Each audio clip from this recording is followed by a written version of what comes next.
Click করুন অ্যাপের bell আইকনে আর সাবস্ক্রাইব করুন এবিপি আনন্দ। সব সময় থাকুন খবরে।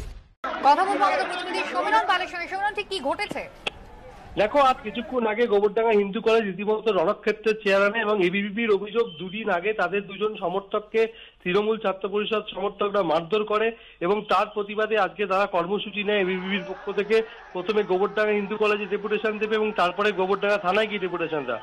যখন গোবরডাঙ্গা হিন্দু কলেজে তারা ডেপুটেশন দিতে যায় তখন তাদের অভিযোগ তৃণমূল ছাত্র পরিষদ সমর্থকরা তাদের কলেজে ঢুকতে বাধা দেয়। তখনই দুপক্ষের মধ্যে সংঘর্ষ বেঁধে যায় এবং সংঘর্ষে লাঠি নিয়ে দুপক্ষই সংঘর্ষে লিপ্ত হয় এবং সেই সংঘর্ষে তৃণমূল ছাত্র পরিষদের পক্ষ থেকে দাবি করা যে তাদের 4 জন সমর্থক জখম হয়েছে, তাদেরকে গোবরডাঙ্গা হাসপাতালে ভর্তি করা হয়েছে।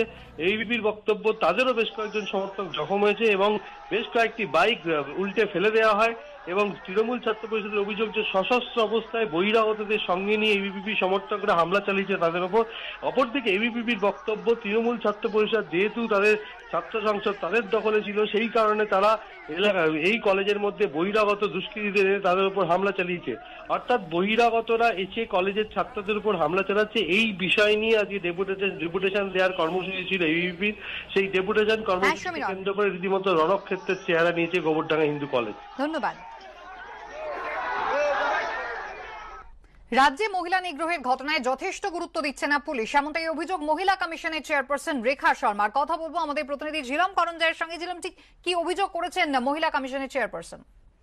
একদমই যেমন তুমি বলছিলে, উনি আজকে সেই অভিযোগই করলেন। তিনি জানালেন যে তিনি কলকাতায় এসেছিলেন মুখ্য সচিব এবং দিল্লি পুলিশের সঙ্গে বৈঠক করতে অ্যাপয়েন্টমেন্টও করা ঠিক ছিল, কিন্তু বৈঠকের ঠিক অল্প সময় আগে তিনি দাবি করেন যে তাকে জানানো হয় যে তারা আসতে পারবেন না এবং কিছু জুনিয়র অফিসারকে পাঠানো হয়।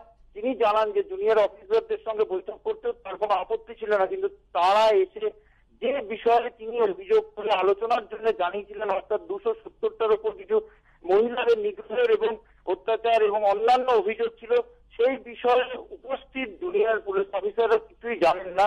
পাশাপাশি তিনি এটাও জানান যে উত্তরবঙ্গে মহিলা পাচারের ঘটনা ক্রমশ বাড়ছে, মহিলা অত্যাচারের ঘটনা বাড়ছে। এই বিষয়ে পুলিশ কোনো পদক্ষেপ করছে না এবং বহু ক্ষেত্রে নিগৃহীত মহিলাদের উপর পুলিশের পদক্ষেপ না হওয়ায় তারা প্রাণনাশের হুমকি পাচ্ছেন এবং সেই সব বিষয় নিয়ে তিনি আলোচনা করতে চাইছিলেন, কিন্তু সেই আলোচনা ফলপ্রসূ হয়নি।